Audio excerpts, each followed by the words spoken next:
Eliana Summers didn't expect to feel like she was drowning on a Saturday night, but as the bass thumped harder and the crowd pressed tighter inside the club, her lungs locked up. She shoved her way through bodies, panic rising, the air too hot and thick. Her heel slipped on spilled vodka and someone bumped her shoulder hard. Her vision blurred. She stumbled, gasping, fingers clawing at her chest. No one noticed, no one cared until he did. Hey, are you okay? A voice cut through the chaos. Eliana didn't answer. She couldn't. Her chest heaved, but no air came. Then two strong arms grabbed her, firm but careful, and before she knew it, she was being pulled through the crowd like a thread yanked from fabric. Outside, the air hit her like a lifeline. She stumbled forward, collapsing to her knees on the pavement. Her rescuer crouched beside her, rubbing her back. Breathe, just breathe, it's okay, you're okay. And finally she did. A shaky inhale, then another. Her heart still thundered, but her lungs worked again. She looked up. He had kind eyes, dark brown, warm, a little worried. His t-shirt was old and faded, stretched over broad shoulders. A little girl's unicorn sticker was stuck to the front of it. Water, he said, and before she could respond, he jogged to a nearby food cart, grabbed a bottle, and came running back. Here. She took it with trembling hands. Thank you. You looked like you were going to pass out in there. He sat beside her on the sidewalk. You good now? Yeah, I think so. She took a sip, then added, I couldn't breathe, too many people. Yeah, that place sucks. My buddy begged me to come out, but I was about to leave when I saw you. He extended a hand. I'm Vaughn Parker. Eliana, she said automatically, skipping the last name. Thanks for pulling me out. No problem, he smiled, and it was the kind of smile that made her stomach flutter. You sure you're okay? You don't need an ambulance or anything? No, I just need a second, he nodded. You live nearby, downtown, I'll call a car. You sure? I can walk you. No, really, you've already done enough. Vaughn hesitated, then gave a small laugh. All right. But I gotta say, you're lucky I'm used to this kind of thing. She raised a brow. People passing out in clubs, he shrugged. Not clubs, but my daughter used to have panic attacks when she was a toddler, had to learn how to talk her through it. That caught her attention. You have a daughter. Yeah, Kenzie, she's 5, she's with my mom tonight. 5, she repeated. You look young. I had her young, he said without shame. Best thing that ever happened to me. A beat passed between them. Vaughn stood and offered his hand again. Come on. Let me walk you to the corner at least. It's safer. Eliana took it. They walked slowly, the city buzzing around them, but it felt far away now. The night had shifted. She glanced at him again. His jeans were worn, his sneakers scuffed.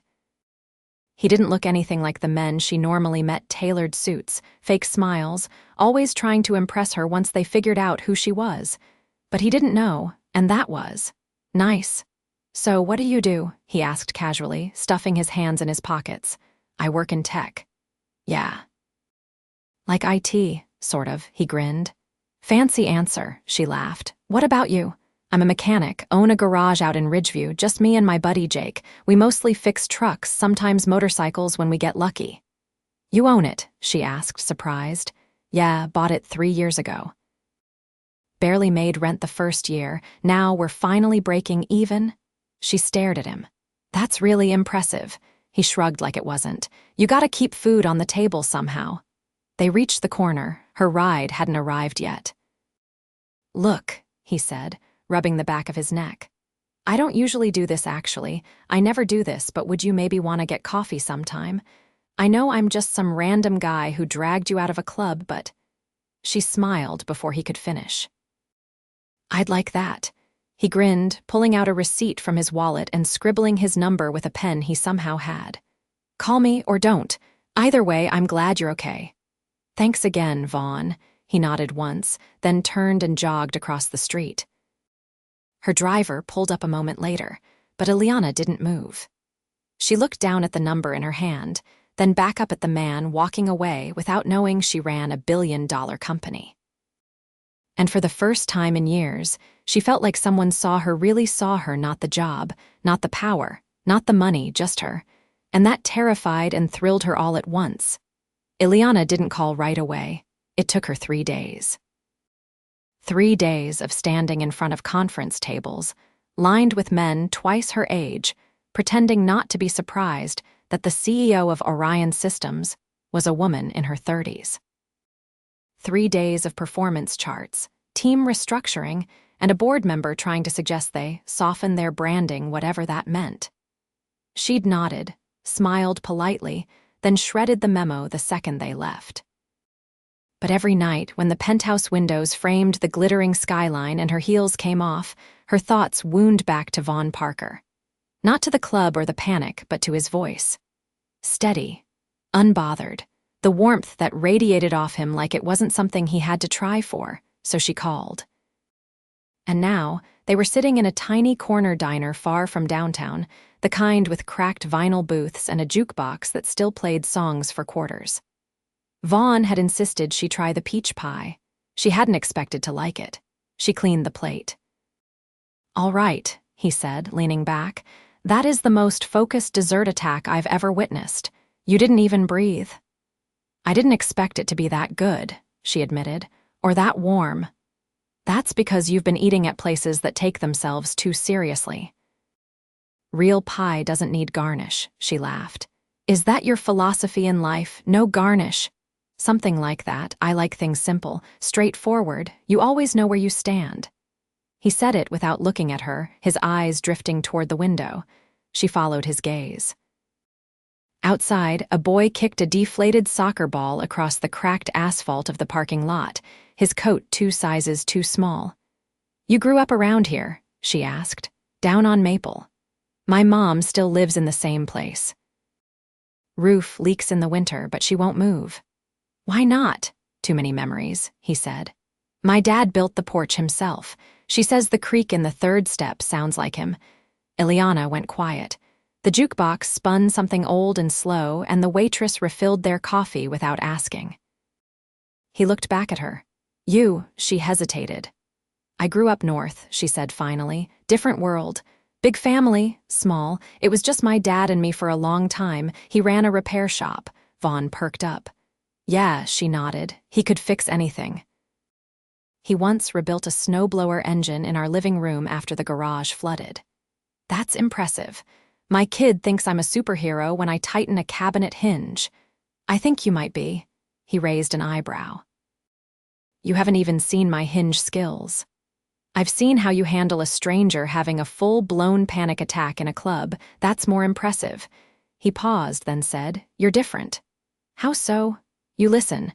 Most people talk just to fill the air." That caught her off guard.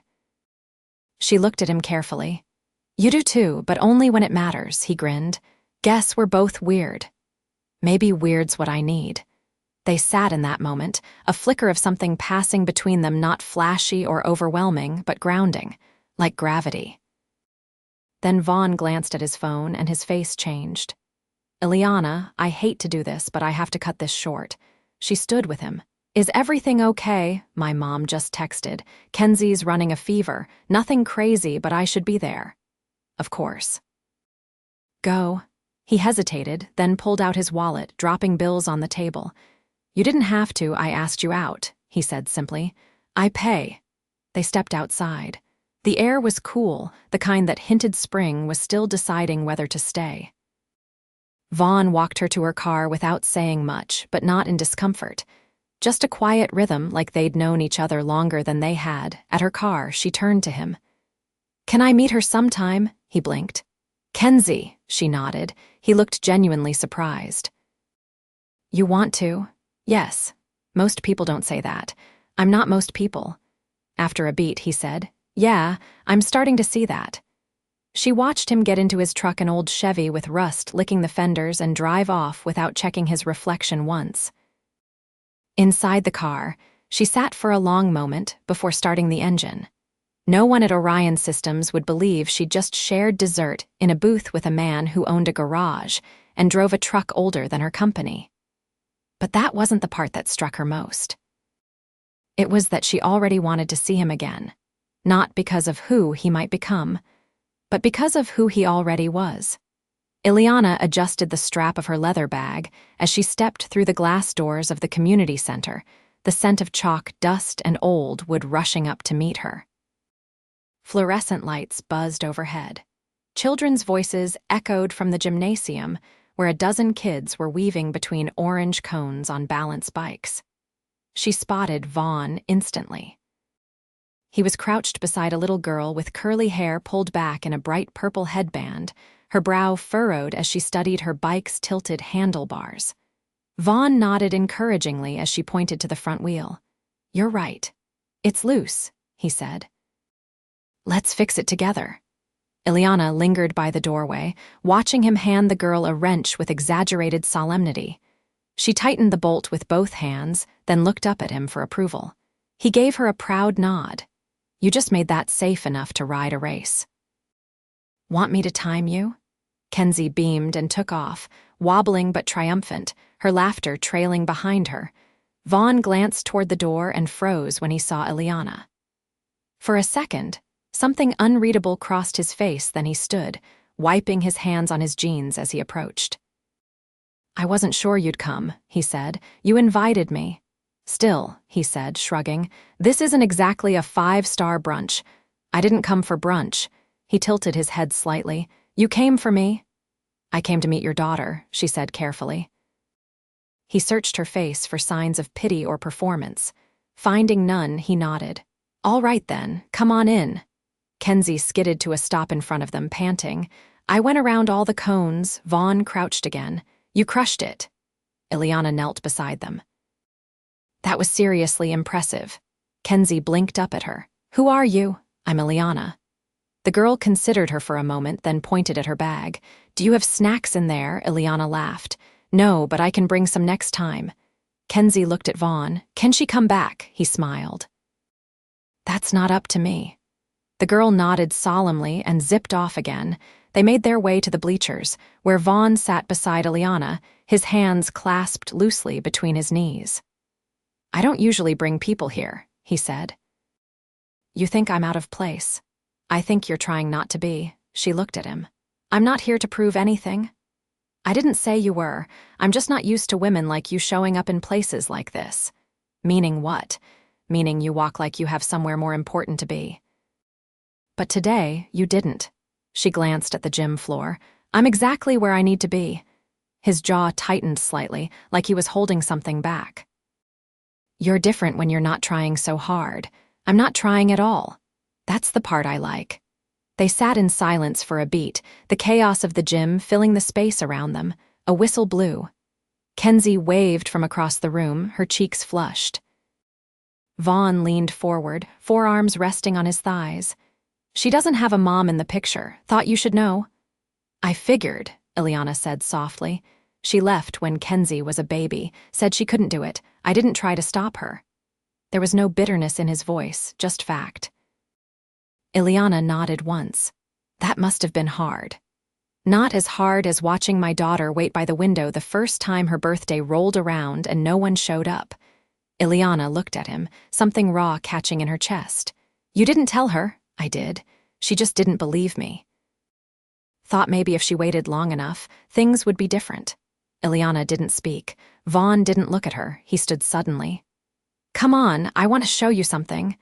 They stepped out of the gym and into the hallway, where the noise dropped away. He led her toward a side room with an open door. Inside, shelves lined the walls, filled with tools, spare helmets, safety pads, and a dozen half-repaired bikes. "This is mine," he said. "Well, sort of. I volunteer here on Saturdays. Fix up what I can, teach the kids what I know." Eliana stepped inside, running her fingers along a shelf of mismatched bolts. "You do all this on top of running your garage?" "Yeah." "Why?" "Because no one ever did it for me." She turned to face him. "You're not what I expected." He gave a soft sound under his breath. "You keep saying that like I'm some sort of puzzle." "No," she said, stepping closer. "Like you're a part of the picture I didn't know was missing." His breath hitched, just barely. Then he reached out, brushing her hair behind her ear, his fingers lingering at her jaw. "Eliana," he said, voice low, I don't know who you really are, I don't know what you want from me, but I do know that I haven't thought about anyone this much in years. She looked up at him, heart-thudding. Do you need to know everything right now? He shook his head. I just need to know if this is real. She didn't answer with words. She leaned in and kissed him, slow and deliberate, the kind of kiss that didn't rush or apologize. When they parted, Vaughn rested his forehead against hers. I'm not good at games, he whispered. Neither am I. He pulled back and searched her eyes. Then don't disappear. I won't. He took her hand and gave it a gentle squeeze, then nodded toward the gym. Come on. She'll want to say goodbye. As they walked back, Eliana felt something settle inside her, not a spark, not a thrill, but a quiet certainty. She had no idea how to blend his world with hers.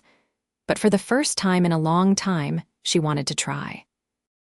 Vaughn stood at the edge of the rooftop, the city stretching before him in layers of golden light. The sun had just dipped behind the skyline, leaving streaks of pink and orange reflected in the high rises. A violinist played softly in the far corner, her bow gliding over strings with melancholic grace. Dozens of candles flickered along the stone railing, their glow catching in the glass flutes of champagne lined up on silver trays. He turned when he heard footsteps behind him. You came, he said quietly. Eliana stepped into the light, dressed in a navy silk wrap that moved like water around her. Her hair was pinned back, elegant and effortless, and a delicate gold chain rested against her collarbone. I said I would, she replied. I wasn't sure. That makes two of us, he nodded, his jaw tense. I wasn't trying to test you, I just needed you to see this part of my life, the one I don't talk about, she glanced around. This isn't your garage. No. It's not. He stepped aside, revealing the entrance to the event space behind them. Inside, guests dressed in black tie passed under crystal chandeliers. Servers in tuxedos weaved between them with trays of hors d'oeuvres. On the far wall, a banner read, Parker Foundation Annual Donor Gala. Eliana stared. I don't understand. You will, he said. Come inside. She followed him through the glass doors and into a world that didn't match anything she thought she knew about him. A woman waved from across the room, sharp suit, clipboard in hand. A man in tailored evening wear offered a firm handshake and addressed Vaughn as Mr. Parker. A photographer snapped photos as they passed. You run this? She asked. I fund it, he said. And yes, I started it. She turned to him slowly. You told me you were a mechanic. I am. I also own the building the shop is in, and the one next to it, and 4 more in the district. Her brow furrowed. Why didn't you say anything? Because I wanted to know if you'd still look at me the way you did when I was just a guy fixing bikes at a community center. Eliana's voice was low. You let me believe. I didn't lie, he said. I just didn't lead with the part that people usually care about. I've been pretending to be less impressive than I am for years. It's easier to see who stays. She folded her arms. You think I care about your money? No, he said. That's why I told you now. He looked down for a moment, then back at her. I've spent my whole life building something out of nothing. I didn't grow up with help or safety nets or trust funds. I built the Parker Foundation for kids like I used to be. For the ones who get overlooked. She stepped closer. I know what it feels like to be underestimated. I know you do. They stood in silence as the room buzzed around them. Eliana, he said slowly, I didn't bring you here to impress you. I brought you here because I want you in this part of my life. Not just the quiet diner nights or afternoons in the gym. I want you here when things get loud and complicated and real. She studied his face, seeing him clearly now, not just the man who pulled her out of a club when she couldn't breathe, not just the father teaching his daughter how to stand tall, but the man who had the power to shape something bigger than himself and never once bragged about it. I have something to tell you too, she said. He waited. I run Orion Systems. I'm the CEO. His expression didn't change, not with surprise, not with disbelief. Instead, he smiled, something warm and steady settling in his eyes. I know, her breath caught. You knew. I figured it out the night we had dinner. You had a call with someone from Orion the next day, and I saw your name on the executive page. I didn't say anything because it didn't matter. She stared at him. You didn't care. I cared that you didn't feel like you had to tell me. That meant you weren't trying to impress me either. He reached for her hand. You didn't have to. The violinist shifted songs, the melody slipping into something softer, deeper. Eliana looked around, then back at him. So what now? I want you to stay, he said. Tonight, tomorrow, after that. Whatever happens, I want you with me. This won't be easy, she warned. Our lives don't match on paper. They don't have to, he said. We already match where it counts. She looked down at their hands, his fingers calloused from years of labor, hers ink stained from contracts and strategy memos. Different worlds, same language. All right, she said. He pulled her gently toward the balcony again. The city was lit now, windows glowing like stars, streets alive with motion. She leaned into his side, and he wrapped an arm around her, grounding her. You ever think, she said softly, how strange it is that I almost passed out in the middle of a club, and that's what led to all this. I think about it every day. She turned to him. You saved me that night. He looked down at her. No, Eliana, you were already saving yourself. I just got to be the one who saw it. The applause from inside signaled the start of speeches, but neither of them moved. The world could wait. For the first time in years, neither had to pretend, not to be less, not to be more. Just two people who stumbled into something rare not because it was perfect, but because it was real. And in that moment, it was enough. Eliana stood just outside the glass doors of the Parker Foundation headquarters. Her heels sinking slightly into the soft earth of the rooftop garden Vaughn had shown her weeks ago. The city below pulsed with its usual rhythm, but she no longer felt detached from it. This place, this life, they weren't two different worlds anymore. Not after everything. Not after him. Vaughn stepped out, rolling the sleeves of his shirt up to his elbows. They're finishing up the final numbers for the new grant cycle. I told them to double the allocation for Ridgeview. Eliana folded her arms, leaning against the railing. That's going to mean more nights at the shop for you. It's worth it, he said. Those kids don't need promises, they need follow-through. She looked over at him. And what do you need? He didn't look away. You. They hadn't spoken about the future in specifics, not yet, but it hung between them like an unopened letter. Now she reached into her bag and handed him a slim white envelope. Vaughn took it, surprised. What's this? A proposal. He raised a brow, carefully sliding the letter out. As he read, a slow breath escaped him. You're offering to fund a full-scale expansion of the foundation. Satellite programs, mobile tech labs, internship pipelines. Eliana, he said, voice quiet, this is massive. She stepped closer. It's not charity, it's a partnership. You've built something extraordinary. I want to help it grow. He looked at her for a long moment. Are you sure this isn't just about guilt over what you have? No. It's about what we can do when we combine what we've both built. He folded the letter carefully and tucked it into his jacket. Then I guess we're in this together. Her phone buzzed in her pocket. She checked it and laughed softly. That's my assistant. Apparently, the press caught wind of our appearance at the gala. They're calling it the billionaire tech queen and the secret philanthropist. I hate that. I know, so do I. Let them talk, he said, brushing a strand of hair from her face. They don't know the truth anyway. The truth? That you're not a title and I'm not a secret. She studied him. You're not afraid of this. I'm afraid of losing you, he said. But if we're going to do this, then we do it out loud, no more hiding. She smiled. Then you'll need to be ready for the whirlwind. I've worked through worse. They walked down to the lower level where Kenzie was painting with a group of kids. Her hands were covered in blue and yellow streaks, and she didn't look up until Vaughn called her name. She ran toward them and threw her arms around his legs. Daddy, I made a painting of our house, but it has a rocket ship on the roof. He lifted her up effortlessly. I love it. Is that so we can fly away when it rains? No, she said seriously. It's so we can visit Eliana when she travels. Eliana's eyes softened. That's a great idea. Kenzie looked at her.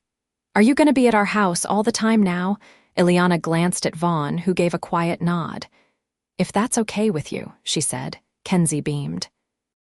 Then I'm painting you in the rocket too.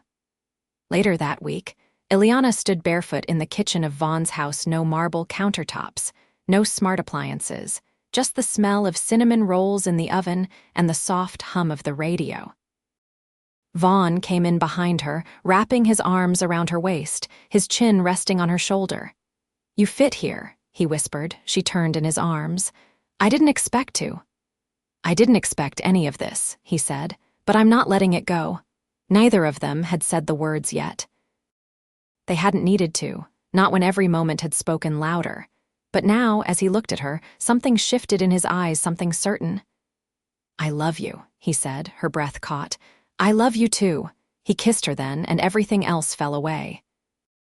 That spring, Eliana stepped down from her day-to-day role at Orion Systems, transitioning into an advisory position. Not because she was giving anything up, but because she was choosing something new. Something worth building side by side. They hosted the next Parker Foundation gala together, this time at her renovated library in Ridgeview, lit with strings of lights and filled with laughter from students who just received their scholarships. As the night wound down, Vaughn stepped onto the small stage and took the microphone. I used to think building something meant doing it alone, he said, his voice steady. But I was wrong. Real strength is letting someone in. Real love is showing up for each other, for something bigger. He looked at Eliana in the crowd. This woman changed my life, not with money, not with power, but with faith. She saw something in me when I wasn't sure I had anything left to give. Then he stepped down and found her hand. By summer, he'd converted the back lot of his shop into a community garden. Eliana taught classes on digital literacy in the rec center across the street. Kenzie planted sunflowers and gave each one a name. They didn't live in the penthouse. They didn't move to a mansion. They renovated Vaughn's house instead, one room at a time, filling it with mismatched furniture, shared bookshelves, and the kind of laughter that comes from building something real. On a quiet evening in August, Vaughn proposed with a ring he'd made himself simple, perfect, hers. Eliana said yes without hesitation. The ceremony was held in the rooftop garden where it all began, surrounded by friends, family, and the kids they'd both vowed to keep showing up for. No headlines. No secrets, just vows spoken under the stars, and a life they chose together, forever.